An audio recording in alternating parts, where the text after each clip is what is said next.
spent my first 15 years trying to get out of the woods because I thought it was horrible. And I spent the next 20 years trying to get back.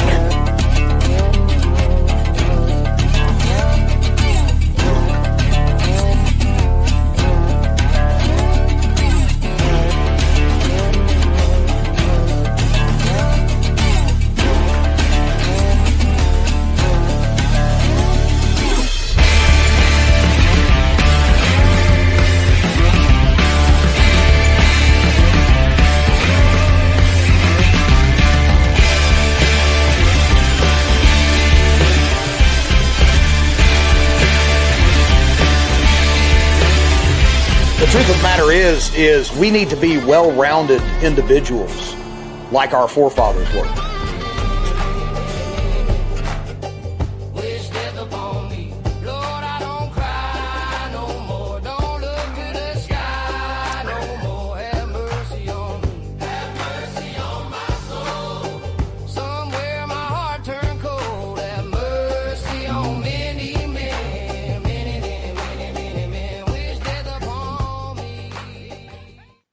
Oh, yeah. Welcome to another episode of Mountain Readiness Monday. Who do we have in the house tonight? We got a bunch of people. We got Teresa. We got Deanna. We got Guy.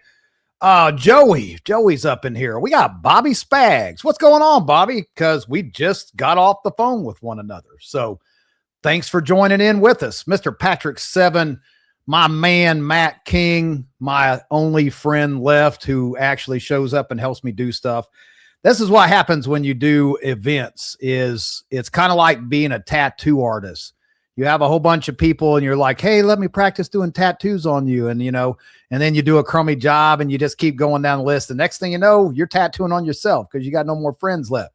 That's what it's like to run an event like Mountain Readiness. You all your friends, but no, I'm just kidding. Actually, we have a great group that always helps me out all the time because that is what Mountain Readiness is about. It's about community and building community. And sometimes community means cleaning toilets. So what do we got tonight? Let's, yes, what the Russ of Oz, back behind the stage, pulling the levers and pushing the buttons. Like, share, subscribe, push it out to your friends. We got an awesome show tonight. Been trying to set this up for 2 years. Finally, maybe a little bit longer than 2 years. But, Tom Bryce is out there too. What's going on, Tom? Good to see you, brother. Looking forward to seeing all you guys here in about less than a month. It is right around the corner, but let's take care of the laundry first. This episode brought to you by the Sovereign Health Summit. Sovereign Health Summit, of course. Remember, this is with my partner, Mr. Billy Bond, and we're using this to focus on our health, guys. We just don't. Without your health, you got nothing else. You just got stuff. So we got to make sure that we are healthy and able to go the distance and the extra mile. So remember the Sovereign Health Summit. Check us out October. Mountain Readiness, of course, less than, I think, 3 weeks now. 3 weeks is Mountain Readiness. Get your tickets. If you notice, Tactical Rifleman's got a discount code. The Orchardist has a discount code. Everybody's got discount codes. Just look at people that go to our event. Chances are Rally Point has a discount code. You can get 5% off your tickets if you use those discount codes. Check those people out. Check those awesome instructors out.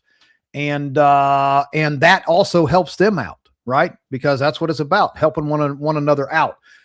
Mountain Readiness West with Mr. Joe Dolio up there in Big Sky, an hour from Glacier National Park.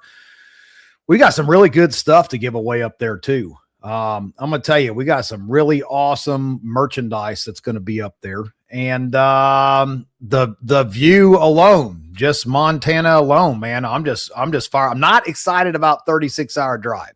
Not going to lie. But I am excited about being that far up into Montana, because that'll be the furthest up into Montana I've actually been. Looking forward to it. It's going to be an awesome time. Make sure to check that out. And then Mountain Readiness Texas is also live. We have the Lone Star, Mountain Readiness Lone Star. We're doing it down there Salmon Lake Park. We're on the Lake Salmon right there. Awesome facility, another 80-acre facility. And a bunch of our instructors from this neck of the woods with a whole bunch of new instructors from that neck of the woods. Going to be a really good time. And of course, in March, it's not ridiculously hot yet. So we're trying to do these get-togethers demographically to where they are not miserable. So, you know, I told Joe Dolio, I was like, absolutely, I will not do Mountain Readiness West in, you know, late September, because you're going to be here in 6 foot of snow.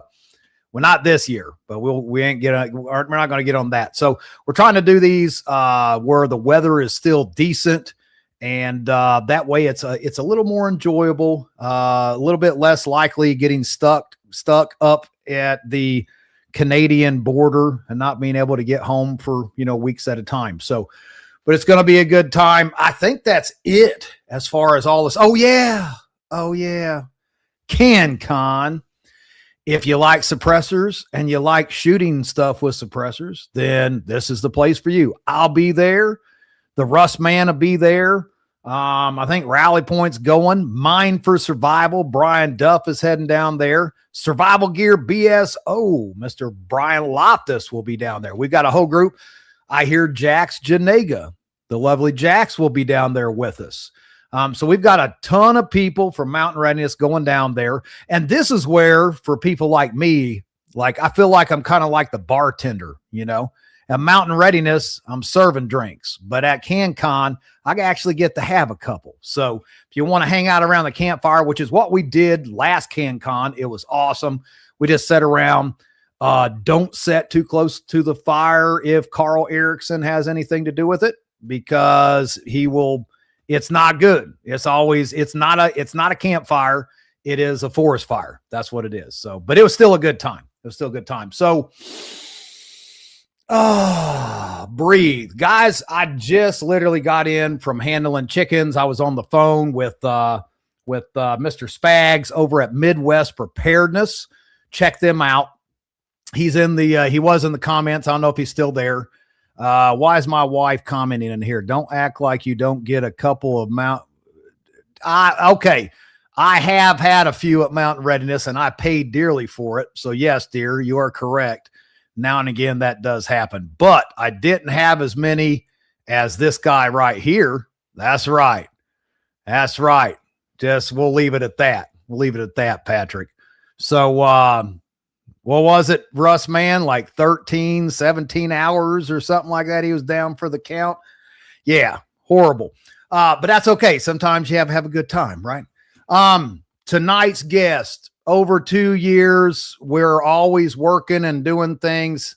He says he's retired. I don't see it. I don't think he's retired. He just redirects what he does, but we finally narrowed it down, and we got all this happening tonight for tonight. I will tell you that this individual is not only just a good friend and a brother. He's one of these people. I'll tell you, the first time I met this gentleman was through Emery, our good friend Emery. And when I get there, it was like I knew him and his wife for my entire lives. They're just one of these people that you resonate with, like you feel like you've been buddies forever. And so all the cool stuff that this guy has done takes a second place. Not that it's worth less, but just the heart and the awesomeness that this guy emits is to me at the very top. So let's bring him out, Mr. Byron Russell with Black Armor Guns. And there he is in full force. Appreciate you being here, brother. All right. Yeah. Don't worry. There's only like billions of people watching live out there. Tens of people. I do. Yeah, tens of people out here. What do you say? I'm gonna throw that up there. Yes, Tom. Yes, you do. And I know we all appreciate it. And so does my bank account, Tom. Thank you. Oh, Tom. when Tom wants something, Tom gets it, just the way it is. Yeah. So, hey guys, if you got a question for Byron, it's #bag Black Armor Guns, #bag for any questions you got for Byron. Byron, I'm going to let you take off here with the conversation of kind of your military career. I mean, you were a Green Beret, you deployed multiple times, over 20 years of service. Like, what is kind of the military part of it? What all have you done thus far? Well, I don't like to brag.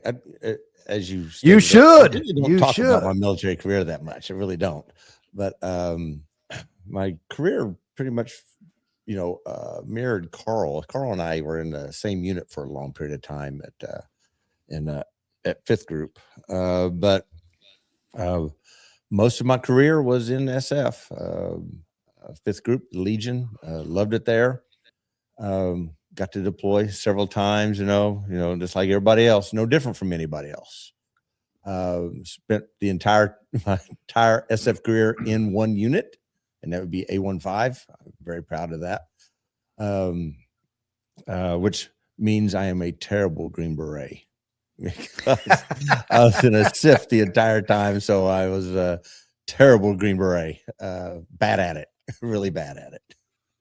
Nah, I find that hard to believe. I'm going to tell you that right now. I have not. You are so meticulous. SIF understands what I'm saying. And I have not. So I can't say for sure, but I will say that I see how meticulous you are just in the rifles that you build, just in everything. The class, I finally got out to do half your class. Right. Half. And so we still have to do the other half, which I think I'm just going to come out there. I think Tom is going to go to that as well, I believe. Aren't you, Tom? Yes. And there's Mr. Pete Robertucci. Thanks for jumping in, my friend. The big Tooch. So over 20 years, what was it? I think I watched something on you. It was like 26 years you had total military before you retired. So that is a huge chunk of your life that you dedicated to. How much of wouldn't change a single thing? Nope. Wouldn't change it. I say that as well about sometimes because it good and bad. I think, wouldn't you agree? It's what makes you who you are. Yes, exactly. Absolutely. I wouldn't, there's nothing I would go back in my career, any single thing and say, you know what? I'd wish I'd have done that different. I love the career path I took. It's gotten me where I'm at now. That path it educated me and got me ready for getting out. Right. I'm done. I watched a couple. I can't remember the gentleman's name, but it was a great podcast that you guys did. I think it was a couple hours long. I wanted to say, where you guys just talked about all kinds of stuff, but childhood wise, yes, I think it is DTD. I believe you're right. And you guys, I mean, childhood wise, you had a pretty rough start. I did. And he brought that out like a normal investigator would. Right. I noticed that. I was like, wow. Pulling answers out of his stories. Pulling stuff. How does that go? How does that go with your mother? Does she know? Yeah. It was brutal. I was like, my gosh, I didn't even understand all this. And I was, it for me though, I just reflect back and I'm like, it seems like no matter what your situation, you always know there's somebody else out there having a harder time, I think, and so it's like, absolutely, take what you're doing and, just run with it. Just run with it. No matter how hard it is, man, I know there's other people out there having a harder time. So be thankful for every day that we get on this earth. That's so, right. But I mean, childhood wise, you was on the farm a lot, it sounds like. Yes. And just so other, Southern youth, out in the rural, you're always spending time hauling hay, cutting tobacco and all that stuff, and wear you out is what it does. Yeah. So preparedness wise though, I mean, you grew up, I mean, what all did you guys do on the farm then? It was mostly just, milk cattle and milk cows and tobacco is what it was. Oh, wow. Okay. And the tobacco. So you guys were doing is it start to finish on the tobacco? You're cutting it, you hanging it, drying it, the whole bit, planting it, the whole 9 yards, planting it, suckering it, nurturing it, that kind of nurturing thing. it, hanging it, and grading it and selling it. Wow. Yeah. Whole 9 yards. That is brutal fucking work when you're a teenager. See, I've never done the tobacco. I baled a lot of hay, and I baled a lot of hay with Amish, which they have, all their stuff is like horse drawn mechanical balers and craziness like that. So it gets really wild, but like, what is the process? Of course, been over planting, sowing seed. I could tell you some of my hardest work I ever did, and I've been in the foundries and everything else, but working on a orchard that also did vegetables, like planting beans and picking beans. Like you're crippled. You're crippled for a week every time you go out there in the fields. It's got to be close to the same thing. It was, but being younger, your body could take it a little bit better than, had I been in my 30s or 40s doing that. Yeah. And you have to think back, our ancestors that were doing this up to their 70s, doing this with not even any of the equipment we have today to do that. Does that make sense? Yeah. They were still doing it, and imagine how they were feeling. Oh yeah. No. Well, I'm starting to understand right now. I'm starting to understand what that feels like. Amber keeps acting like I'm 20. We were just having this conversation before we went live. And for all you guys that knew that there was a short period of time that I was a kept man, that is no longer the case. I was kind of like the stay-home chicken dad for a while, and Amber was going to work doing the things that she does. And then she just decided that wasn't for her. And so now she's like, now I'm a stay-at-home chicken mom, and you can go do stuff. I'm like, well, get out there and work.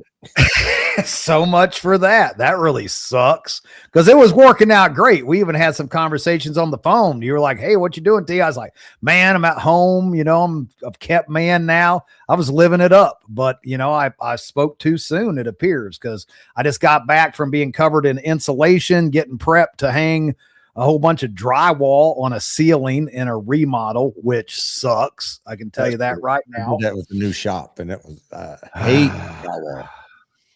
Hate it. This is a 110-year-old house, and all the ceilings, nobody put any insulation in, so it all warped up. And it isn't drywall, it's old gypsum board. You remember, it was like concrete. So this stuff is heavy. So I had to rip all this out, and it's 850 square foot house. It's a small house, but still, nevertheless, all the ceilings had to come out. And in the attics was like 2 inches of, 100 and something year old dust and rat shit. That's what it was. Right. Dead spiders, rat shit, all this stuff falling down on top of me. And it was one of them jobs where you're like, okay, I'm going to price this one pretty high, because I really don't want to do it. And they're like, yep, can you start tomorrow? I'm like, oh my gosh. It's like, you got to be kidding me. Like, you think you got it high enough. You don't. So yeah, that totally ended my career of being a stay-at-home chicken dad, and that sucks. So, but here we are. That's why I'm got my nasty shirt on, didn't get no shower on or anything, but the show must go on. It must go on. So, must be a kept man too. Does she? Yeah. But yeah, she's still working too. Yeah, she's still working. And what's the secret, Byron? How do you keep this rolling, man? I messed up somewhere. Well, Amber had to meet shitheads all day long. That was part. Does that make sense? That's the problem. And she literally said that. If she met all day, she would be like, oh, I really love my job. She didn't love her job. I don't blame her. One bit. And that was the problem, I think. She had, the 6 years LEO, and then she was dealing with the same people on the other side of the bench. And she was like, the needle is not moving. I'm done with this. I'm like, well, go ahead and quit, I guess. And that was the end of it. But I'm glad, in all honesty, I'm glad that she did, because now she's at home running around, big smile on her face, covered in chicken shit and stuff. I'm like, good on you. I'm glad you're happy. That's what it's about right there. So wrestling goats. I wish I could have got my phone out fast enough to record it. Our goats, we got these heritage meat, Kiko goats up here. And, they're about 100 pounds a piece, and a goat is like old man strength. You know what I'm saying? It's a different type of strength. 100 pounds is like 300 pounds. Right. And, this little dude decided he was going to go through the fence. He got all wound up in it. Amber's chasing it. He's dragging 50 foot of fence along with him. Amber's being drugged behind it. I mean, they wore her out.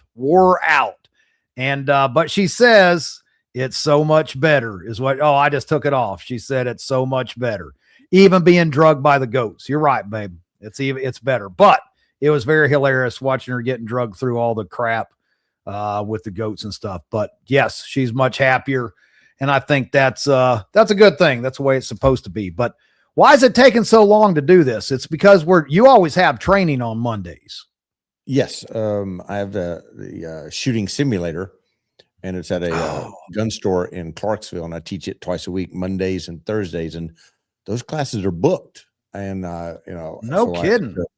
Make sure I'm going to, but we went to Fort Benning area this weekend to visit my son, and I told him I was not working this last Thursday or this next Monday for your purpose. I said I might as well just scratch off both these days, and I was able to squeeze in on your broadcast. Hell yes, I appreciate it, man. I appreciate it. It's a long time coming. So so let's talk about 26 years military. How many times did you deploy? Yes, that many times. Over and over and over again.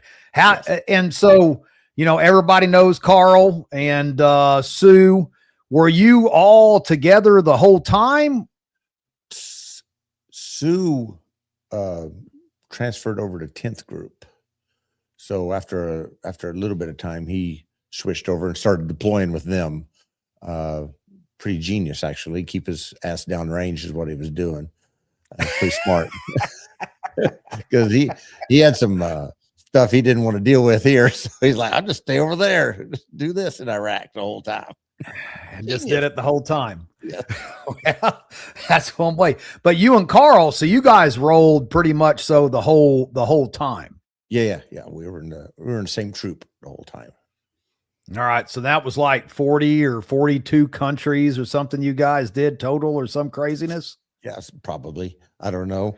I'm sure it wasn't that many countries, but it's a lot. Do you lose track at a certain point? Yeah. Like you're like, oh yeah, I just have no idea where I was. We moved so much from the time I was birthed to 17 that there is large gaps. Yes. Of my life that I just really don't. I can tell you what was happening, but I couldn't tell you where I was at or how long I was there. It's just, it's weird because you move so much and you go so many different places, and you lose track of reality. That's where I was at for quite a few years. Right. Yeah. So, yeah, that's what it is. So now fast forward, you're retired per se. And how did Black Armor Guns and all this other stuff come to fruition? Like, because that's what you're doing now. You're doing the guns. You're also doing a bunch of training. You still do stuff for tactical riflemen. That's what I'm saying. I'm pretty sure you're not retired. Well, when I retired from the military, I still had to do a little bit of work, and my kid wasn't out of school yet, so I got on with a few companies. I got on with a drone company out of Massachusetts who just happened to need a couple of trainers, and they, Green Berets are great people at training stuff. So they hired me to do that, and eventually I made it up as their training director. And then the last year I was there, I said, you know what, I'm going to start leaning towards doing my own thing. And luckily enough, they shut their doors and had to pay me, and pay me a lot. And so I went and did my own thing and swore at that moment I would never work for another human again. I'd just do my own thing the whole time. And so we We do the drone defense here, firearms training. The simulators really makes a lot of money. I mean, it does a lot for me. See, I never would have thought that. Yeah. So the simulator is where the majority of it comes from then. Yeah. Yeah. The shooting simulator. Cause we use real guns, just use cool fire barrels in them and stuff. And we're that, that medium where a person who doesn't own a gun or wants to buy a gun, but doesn't want to quite go to the range yet, and that kind of thing. So I fall in that category, and there's a lot of people there, a lot. And, I only do a max of 4 students at a time, because I don't want people on their phones sitting there on their phones while I'm trying to teach. So same thing when I do drone defense, I only do 4 students at a time. I don't want people distracted. So they get the maximum amount of training. And that was awesome. And I would tell you guys out there, and I think Tom's going and a couple other of the usuals, but that there was just a great, the size of the class makes the whole difference, because it's almost like you're getting your own class. I mean, there was no downtime. Like one of one guy was flying, and the rest of us were standing there kind of learning what he was doing on the joysticks. And so you're always doing something. Like, that was a great class, the 2 days of it that I got.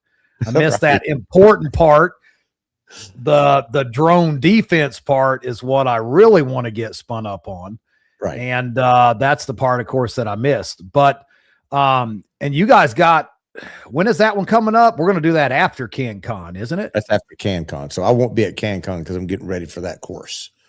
Gotcha. It takes me about a week and a half to get ready for it. All the manuals I got to build and get the classes ready and make sure all my drones are squared away and all that. And all the other gear that you didn't see in those second 2 days, I've got to get all that gear together and ready to go. Yep. So I'll miss CanCon, but that's okay. Yeah. I mean, there's always another. There's always another.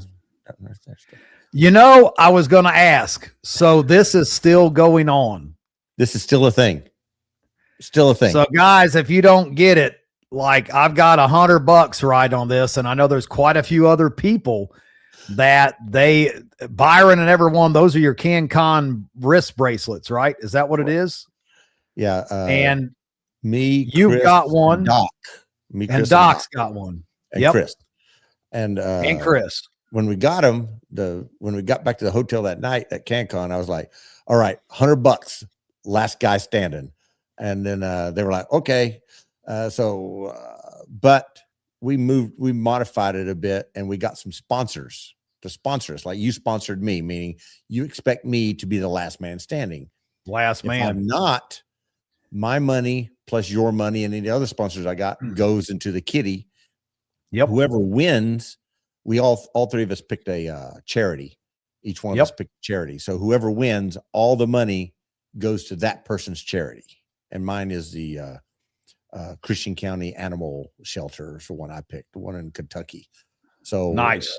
When I win, all my money, all the money will go except yours.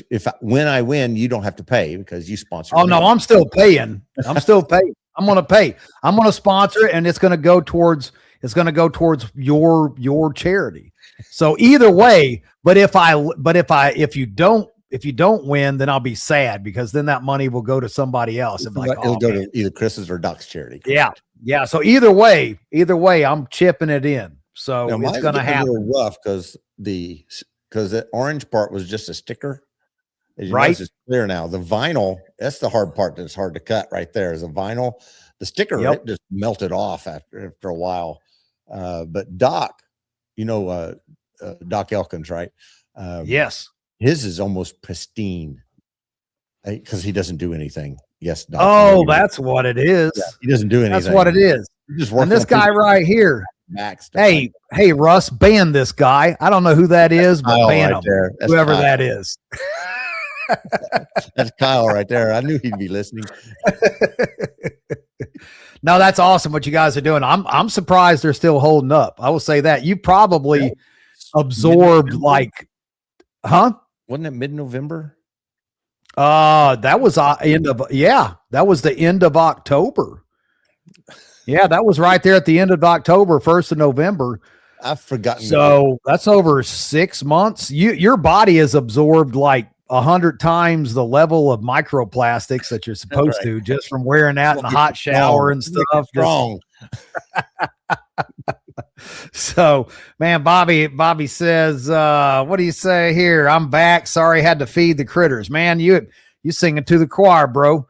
Right now, poor Amber's out there. We got 300 chickens on the ground right now. It is nuts. There is chickens. I don't know if you ever seen that like little video, and the guy's like, man, we're raising chickens. We got chickens, thousands of chickens. Quack, quack, quack. You know, that's what we're at. They're just chicken. You can't look in any direction of this 40 acres and not look at a chicken. That's how bad it is.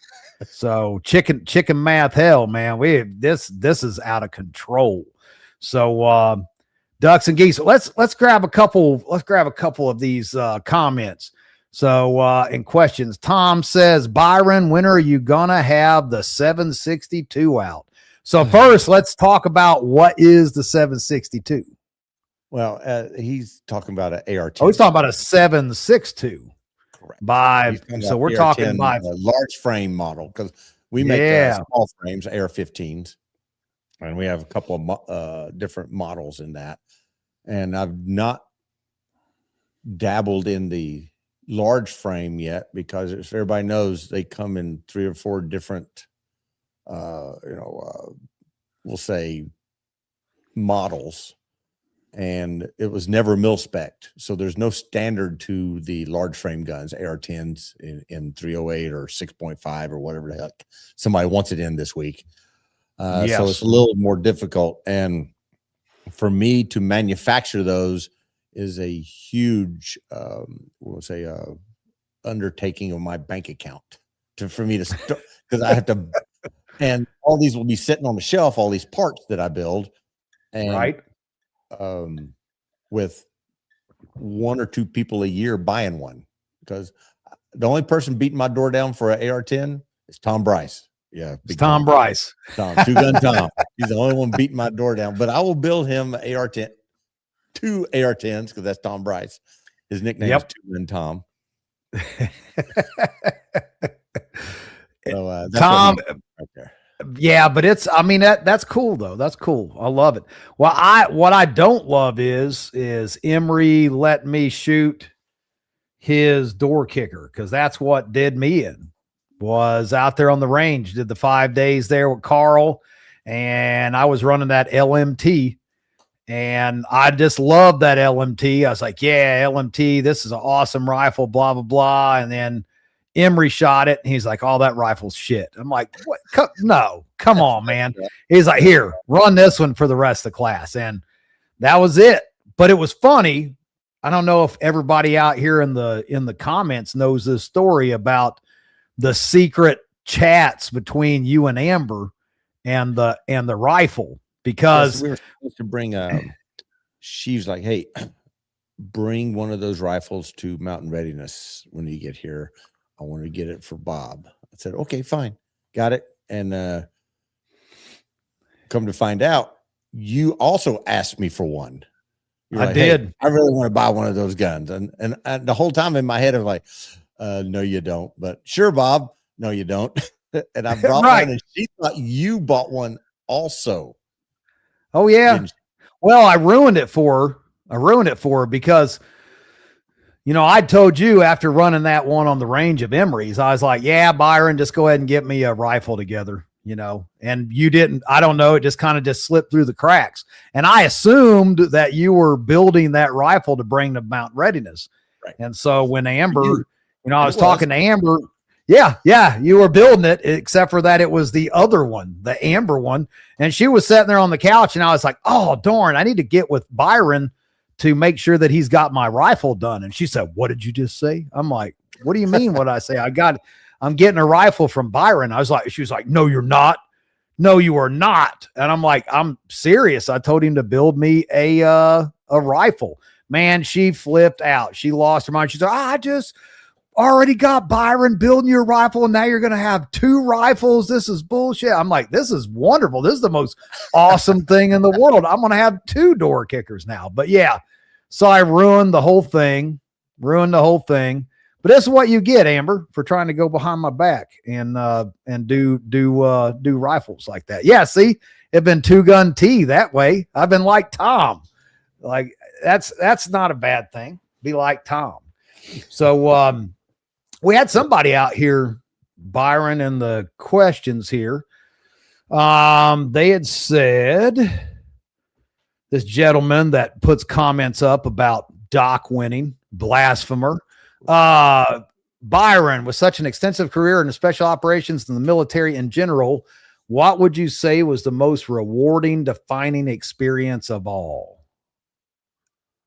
Of all the experiences, I would have to say was during the invasion of Afghanistan. We were hitting a target. We hit a bunch of targets at night, and this is just during the invasion. This is probably in January of 2002, and we hit this target with a bunch of shitheads, and we happened to save a few children that were there. And I remember seeing an image go across the compound, full assaulter in full kit, holding a baby and bringing it to his mother, which is across the compound, which you could see under the shadows flickering under the fires that we created. That was our calling card. We were always setting fires for some damn reason. Set everything. Yeah. This is where Carl gets it. Yeah. That was our calling card. We throw in flashbangs and just happen to throw it in there with donkeys and hay. Oh shit. Oh well. But seeing that we, as pissed off as we were about what had happened to us as a nation, we as Green Berets were still conscious enough that we are still human and they are still human also. And I remember seeing that assaulter Sean bring that baby across the compound to the mother, and how grateful she was at for that bit of kindness right there. And that that'll get to you, and that changed me. I remember. Yeah, that's some of that staying your hair on end stuff right there. That's for sure. I did 5 years as a firefighter, and that was some stuff like that. Same deal. Kids, we used to work a lot of bad car accidents, and I worked heavy extrication on the fire department, pulling, so you always with kids and stuff like that, man, that's one of them things that gets you thinking, especially if you have children of your own. You're like, man, yeah, that's that would have been something to see for sure. What so you've got the black armor guns, you've got the training simulator. We had Tom just asked, how did you transfer into the drone thing? How did that come about? I gumped my way into it. Yeah. I was working for a company, we call it 5th Group, 5th Battalion. That would be Blackbird Technologies. And I didn't want to go downrange anymore as a contractor. So I contacted me and said, they actually contacted me, hey, we need a trainer, and it's in drones. And I'm like, all right, I could identify a drone 1 out of 3 times. I had no idea what we had the Ravens when we were on the team, the fixed wing things that break apart when they crash, that kind of thing. Oh yeah. But these were the little quadcopters. I'd never seen one before. I'd never messed with it. I was like, well, I could train anything once. Once I read the manual and get it down, I could train it. And that's how I gumped my way into that.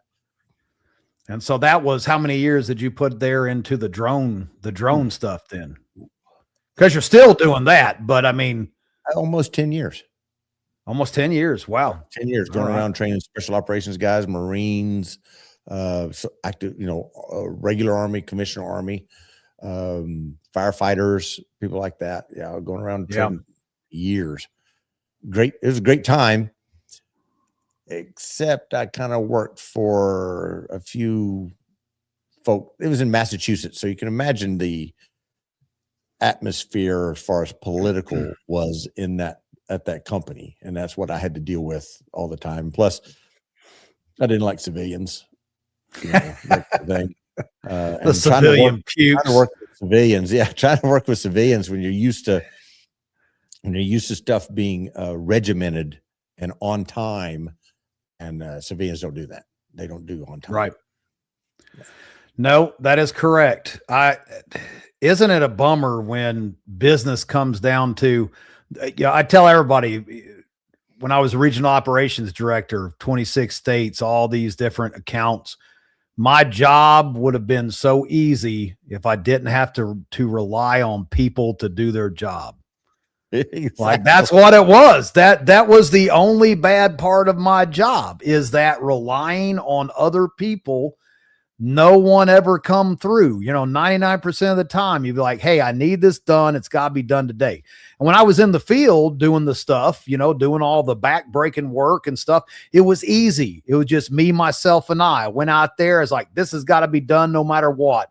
Bam, mission accomplished. I'm done, moving on to the next. But then you put people into the mix and people screw it all up.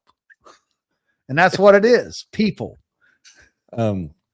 I remember having a meeting, like this, a meeting with the VP, the president, and other people were in a meeting. And they're like, okay, Byron, I need by COB Friday, I need that in an email sent to me, blah, blah, blah. Well, 30 minutes after the meeting, that shit's in their inbox after the meeting. And then Friday comes around and they remind me, hey, where's this thing I asked for? I was like, did you check your inbox?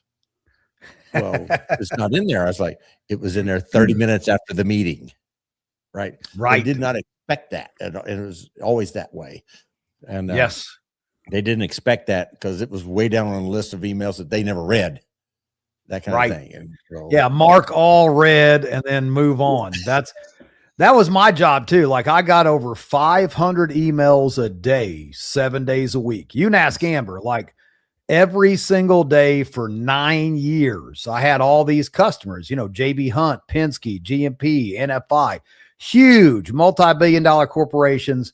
And these people, like, you stay on top of it or they shit can you. That's it. There is no, so I had every couple months I had to purge my email, and I don't even know how many gigabytes of storage I had because I had to keep 3 months worth of emails with all these customers, which equated to about 40,000 emails that I had to keep at all times, because at any given time I had to pull an email for a bill that I sent to the port of South Carolina or something. And they're like, no, we didn't. I was like, well, here you go. Let me look through my 40,000 emails that I keep on hand for 90 days, and it's just suck started in 1911, didn't it? Oh my gosh. Like that's why I give that up. That's why I needed Amber to let me to be a kept man, because she even told me to quit my job after 9 years of no vacations, that phone on me 24/7. And my man, Matt, he's still dealing with it. Most of the emails were from me. This is almost correct, Matt. You were a lot of those emails, but you were the least of my problems because you are one of the few human beings that I didn't have to worry with. Not like the other 99% of the humans that I had to deal with. So that didn't keep track of anything. But yeah, it was horrible. Like that corporate stuff, man, is not for me. And I agree with you. That's where I'm at. I can never work for somebody again. You said that earlier, that you refuse to work for anyone else. I think there's something, is it just me, or is like when you work for yourself? An old boss of mine told me this. He said, no one cares more about your company than you, you know? And that's what it comes down to is that when it's yours and you own it, you have to own it. There's nobody else to blame. You can't be like, oh, that didn't happen because such and such didn't read his email. Nah, man, it's on me. And I prefer it that way. I don't know about you. I do prefer it that way. And mostly it's because I don't trust anybody else. I have poor Chris working with me in here. I have to do things. You know what I mean? I want them done my way. Yep. Not that Chris does an amazing job. He really helps me a lot, but it's my show. You know what I mean? If the Yep. ship's gonna go down, I'm going to be right there with it. So Absolutely. I think John here, he can attest. My son-in-law there. I actually trained John as a heavy truck and trailer tech for a while, and he can tell you I am horrible to work with. Amber will tell you I'm horrible to work with because it is like there's more than one way to do something. It's just those other ways aren't my way. that's right. There's other ways. Yeah. There's other ways to do it, but they're not mine. So that means they're not right. And there you have it. So I get that 100%. Absolutely. I wanted to let me flip this to another direction, because everybody here in the comments, if you don't know, if you do not own a Black Armor rifle, then shame on you, because you need to get one. It is the best. Look, Tom in here, Matt, you need to buy where's your door kicker, Mr. King? You need to get you one of them door kickers. And John keeps buying these junky garbage guns because they're $500-600. Quit buying that garbage. Buy you a real rifle. You remember when you went to a bar and you got those well drinks, yes, which we call well guns. Yeah, that's basically you're buying. They're a little pricey. They're a little pricey. No more pricey than the Geisleys or the BCMs out there. They're better price than them. You can get them better price. Yeah. One of my sponsored shooters down at Fort Benning, he had an issue with it feeding the first round out of a magazine, and come find out he adjusted the gas block wrong on it. So it was his fault. He was mad, but I was calling him constantly saying, "Hey, did you do this? Did you do this?" And he's like, he admits, he goes, "Yeah, I fucked that up. I'm sorry, Byron." But nobody at BCM or Geisley is going to do that for you. No, nobody's going to call you and say, "Hey, I want what's happening with this, that, and the other thing." I am that guy, because I just can't get over. You had an issue with a trigger that wasn't mine. It was a Geisley trigger, and I was up all fucking night. I know. I wasn't even going to bring it up. I'm trying to bring that up. What is wrong with his trigger? And when I install the triggers, I install them from Geisley. I was like, okay, it's got the spring on it. I'm going to put this trigger in it. Geisley installed the spring backwards. If you remember, the spring was flipped around. I was like, oh yeah, how does that happen? Yeah. We were on the range. We were on the range there, and Emery was standing right next to me. I was like, man, here's the cool part, though. Here's the cool part here, I've got to say, is that every 8th to 10th round it would jam. And I was like, what in the world is going on here? And it would, that's right. It would just not, it would not go bang, because the fire, it wasn't coming down hard enough on the firing pin. And so, Emery took that thing apart. And then when he pulled it out, I was like, oh man, I wasn't even going to bring it up though, because that was definitely the trigger. It is. And, Emery showed me a picture of it, or a video. I was like, springs backwards. Why is the spring backwards in that gun? And come find out, when I dropped that trigger in, I didn't even pay attention. Geisley had flipped it around. Spring. I don't know how that happened. That's just one more thing I got to inspect now, on top of the other, all the other bazillion things I inspect.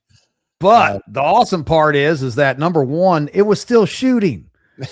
That's just how good that rifle is. And two, look at that service. Bam. Fixed right there on the range, live. All night.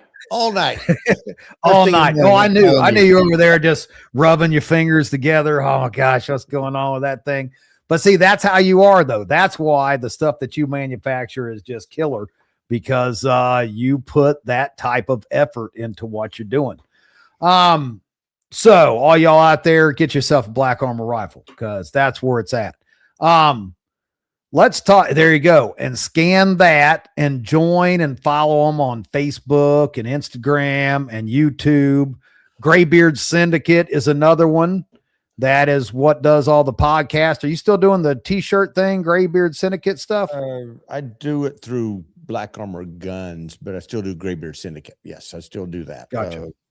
As far as the broadcasts and everything, it will launch, but a little bit down the road, as far as a bigger company. Everything else. Gotcha. But Yes, I still do the t-shirts for folks when they want them done. T-shirts, easy Cool. work. It's not Right. hard. Yeah. I'm going to buy one, but might have to sleep on the couch for a few months. It's worth it. Worth it. Just worth it. Just do it. Just do it, man. Just sleep with it. Do it. Yeah. You're not sleeping by yourself on the couch. You'll be sleeping with your Black Armor door kicker on the couch. Duh. You know, we have a couple of more models too. We have the cow tipper, which I think you have seen, the lever action. Is that the left? Yeah, the lever action. Yeah, that's sexy. Yeah. The tack cab, which is a truck gun that we do. And it's a shorter one. Did you guys do an SBR now? Yes, SBR or a pistol, depending on which YouTube video you're watching that day. Right. What state you're in? Yeah. Clicker account somebody's on. We also have the Champion, which is the one like my son drives. A competition rifle. The guy down at Fort Benning, that's what he drives, is a Champion rifle. And is that all of them? 1, 2, 3, 4, something like that. A few of them. What's this here? I didn't read that. Oh, she was saying, oh, cow tipper is gorgeous. Yeah, she's just giving Matt a hard time. Look, Christy, for that matter, Guy needs one of these rifles. I think Guy, where you at, Guy? Go ahead and jump in there. Tell her, hey, I got to have one of these rifles. So Guy needs one as well. All you men, if you men are actually men, you buy you one of these rifles. And you'll see them at get out. They'll be at Mountain Readiness this year. Again, that's it. We'll have all the models there. Tom will bring his. Tom has like 2 of everything except the Champion. Has like 12 of them or something. there's Guy right there. He's like, yes, I do. Amber just jumped in here and was, you don't need to. I'll buy another one. I'll buy another 2. Yeah, 2-gun T. I like that, man. I'm gonna have to get me another. I really do need another one. We have the Recce also, which is our long range gun. It's in 6 ARC or 6mm max. See, I can't do it. I can't do that. I'm just not smart enough for that. That whole, taking the curvature of the earth into consideration and stuff. Like that's why I wanted the deer. While the bullets. Yeah. And ambient temperature and humidity and no. It's not that door kicker. Door kicker, and I do need one of those pistols too. Because you'll see doing the CQB thing. Yeah. We came up with a new color for that one. It's called Phalanx. It's a very dark bronze. Once you see that, you're gonna look at it and go, the color itself makes you want to buy that rifle. I'll be checking that out. And man, they're all ganging up. He can't buy one, Bob. Leanne, he needs it. All right. If he buys that rifle, is probably 2. I mean, his testosterone is going to go up like 500 points just owning that rifle. That's a plus. Go back. He's listening. Whole 9 yards. Awesome. Well, we've been cruising through. I'm not putting a time limit on. I wanted to ask you because you've been everywhere. You've deployed. You've seen the best in people, the worst in people. You've done all these things. I wanted to talk about just a little bit the current situation of the world right now that we are in. We've got Iran. I voted for Trump. I'm not going to get into the whole politic thing. I really, at this point in my life, I feel like there is no Democrat, Republican, or anything anymore. It's pretty much, to me, it's just there's good and evil, and that's it. That's it. That's where we're at in the world. And there is evil on both sides. And I'm not sure, what is your take on what is going on over here? Because we've got Trump tweeting all kinds of craziness, blowing stuff up. I mean, are we doing the right thing in Iran? Absolutely. Okay. Absolutely. Can you throw some? If we don't do something now, and anybody who's been where Carl and I have been, which is a lot of folks probably watching this, understands what that country is like. Okay. If we don't do something now, something massive is going to happen to where we're going to look back going, we should have done something. Does that make sense? It does. Does the massive though? I mean, would you agree that we already have tons of these type of people in our country currently Absolutely. that want to do us bad harm? I mean, is it going? I mean, how is it going to make much of a difference at that point? Um, that's really not the massive I was talking about, though. That is a big thing. I'm talking massive as in mass casualty event. That Okay. is going to happen if we don't do something. It's going to happen. They live for that. They live for it. I got you. Okay? That's what they do. So where we're at now, though, Byron, with everything being setting there in these tankers, and of course, you know, I found out that was Lloyd's of London that pulled that one there, shut everything down as far as anything coming our way for oil and stuff like that. I'm here in September, huh? That's my insurance company. Yeah, is it? I use a Lofton affiliate is who I use. I'm surprised you don't do Lofton. Carl uses them. London was the only ones that do guns. Remember, I'm a rifle manufacturer. Yeah, that's what Lofton affiliate. That's what they do is guns. Yeah, so I send them. Maybe you can get we'll see if you get a deal. But Lloyd's of London, however, well, they work with the Lofton too, but I know they shut all that down. But are we going to see a really rough time later on this year? Because me personally, being in the transportation business, going through the whole COVID thing and all that kind of stuff, seeing how stupid everything got, like this sounds like it's going to be way worse. I don't believe it will. You don't think so? I believe it's going to be over with. The thing is, we need to finish. That's the problem Americans have. We don't finish. Let me back up. Americans want to finish. Our politicians don't want to finish. Does that make sense? We want but done and over. Problem is politicians don't. Anybody that's ever been to Iraq or Afghanistan understand that right off the bat. You know, you'll be like, you know, we were doing so great, then all of a sudden we were stopped from doing what we were doing. You know, don't do this anymore. You have to make sure you do this, that, and then it just back feeds, and then you got to start all over again. And then eventually just leave. You have to finish it. That's the problem. So you're talking as far as politicians, it was one step forward, two steps back. You were solving the problem, and then you were pulled back, and then the problem just regrouped. Right. They just regrouped. Okay. And what's that look like then, in your opinion? So if we don't finish this with Iran, because at this point, sounds like we're all in at this point, then we're probably going to see something super bad from this if we pull back on this, is what you're saying. If we pull back, we're going to see something super bad. Exactly. If we pull back, they're going to do what they want. You know, gotcha. We fought a great American eagle, you know. So in my opinion, finish the job. Do what SF guys do. Build the country. Let them have their own country, which is what they want. They all want it anyway. You know what I mean? They've wanted it since 1979.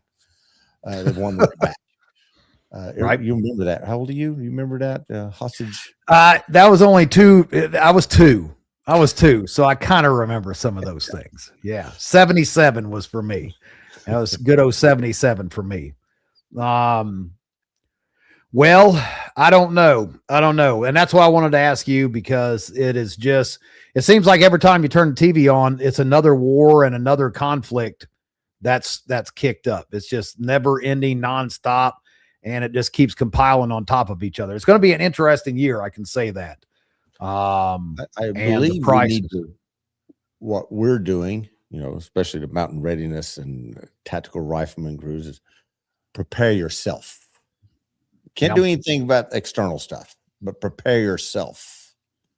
Absolutely. And be ready yourself. Hence Mountain Readiness. Be ready yourself. You know what I mean? Yes. Don't count on somebody else to come help you, because it's probably not going to happen, because they're trying to take care of themselves also. Yeah. I agree. And I think that's where people get pretty, I don't know. I'll say this, and maybe it sounds horrible. But like, just like no one cares as much about your company than you do, like people are going to prioritize their family as well. And things get tough, like your family is going to come first. And so we teach community at Mountain Readiness. You teach community, tactical rifling. We all teach community, but at the same time, like that inner circle, your family, that inner nucleus, like you need to really focus on training and readying that inner nucleus, because that's your first line of defense. And I know a lot of people, even at Mountain Readiness, you know, and if you have the community around you, good on you. But most of us don't have a ton of people around that are all doing the right thing that they should be doing.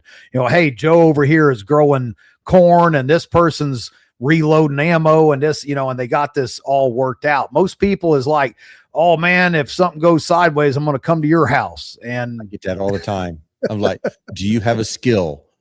Well, right. I can pick up trash, or I can clean a house. No, so you don't have a skill is what you're saying. So yes.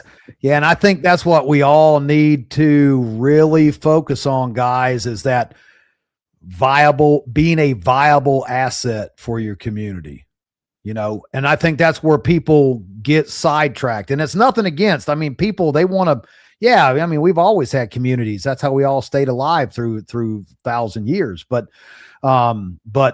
every one of those people of those communities, hundreds and hundreds of years ago, you had a guy, he was a blacksmith. He knew how to work iron. And you had the person who grew the food and the leather worker and all this. And combined, they all had the talents it took to make that community great. So you're dead on it. You got to be a viable asset. Make sure you have something to offer your community. And first and foremost, make sure that you can take care of yourself if you have to, because it's highly possible you could be caught out there by yourself. That's right. That's yeah. Fact. So the issue is people go out and learn their skills, but they don't go out to their community to do anything. Does that make sense? They usually learn it like at Mountain Readiness, but they don't live near anybody that they're learning anything from there. You know what I mean? Yeah. So it is hard living in a subdivision and trying to get folks to come together. Hey, well, if this happens, you know, we'll all come together. I'm just glad I don't live in a subdivision. No, I'll tell you, and I'm answering somebody here. They're wanting eggs. There you go, Christy. Yes. Amber is the one that is for eggs and all those kind of things, and soap. Are you still stocked up on soap, Byron? I am. This last weekend when I went to go visit Houston, I had to take the liquid soap that I used to use prior to Amber giving me a bunch of soap, and it was the worst shit I've ever put on my skin. Because I've been using that soap Amber made, and I've got a bag of it, and I use it all the time. And I could not wait to get home to take a shower and use that. Yep. No, you're right, man. It is that goat milk soap. Once you get used to using that stuff, it is amazing. Yes. And even water, I go to the city and then take a shower, and I was scrubbing myself down, and I was like, man, what is this on me? And it come to find out it was the water, you know, it was the treated water. I couldn't my beard this last weekend. I couldn't get a comb through my beard. I was like, what is up with this soap and water? Yeah. So yeah. See, and there's another layer, and there's Mr. Griff. What's going on, Griff? Better late than never. You're at the very end of the show, you bum. Expected nothing less though, Griff. But yeah, I guess we went through the whole hour. What are we gonna teach? What are you teaching at Mountain Readiness? Make sure to guys get on that social right there. And if I'm not mistaken, we're gonna do the lower build stuff again. Yeah, I did. So last year I did the lower build, and when I did, I was like, you know, I'm going to do this, but do people really want, or they probably already know how to do lowers. I'm probably, you know, pissing up a rope, teaching them how to do it. Believe it or not, none of them how to do it. That came into that tent knew how to do it. And they were all very appreciative. And we went from scratch all the way down through all the pins, put a lower together. Yes. So we'll probably do that again if you wish. It's up to you. Absolutely. No, I think it'd be a good one. We've got a lot of new people that signed up for Mountain Readiness this year. And so this will give them a chance to do some of that. I know I'm going to try to sneak over there for that class too, because I've never really messed with it. I mean, I've changed the handle out and stuff like that, but that's not really getting in depth with it, you know? So, well, this year, I think that'd be a really good. She's going to go to all the classes. Well, I'm good. I'm sitting there trying to sell guns. She's going to be going to all the classes, gallivanting around, doing all the things, and everybody. Well, but that's good. That's good. I'm glad she can make it, because I think this will be the first one she's made it to. Yes, and we're really looking forward. She was going to come last year, but she had something else. She had to go to a wedding. It was a wedding baby shower thing or something. Shower, yes. Yep. So, well, man, I tell you, it's been a pleasure. Thanks for making the time for us, Byron. Just to hang out and chit chat. We don't get to do that enough.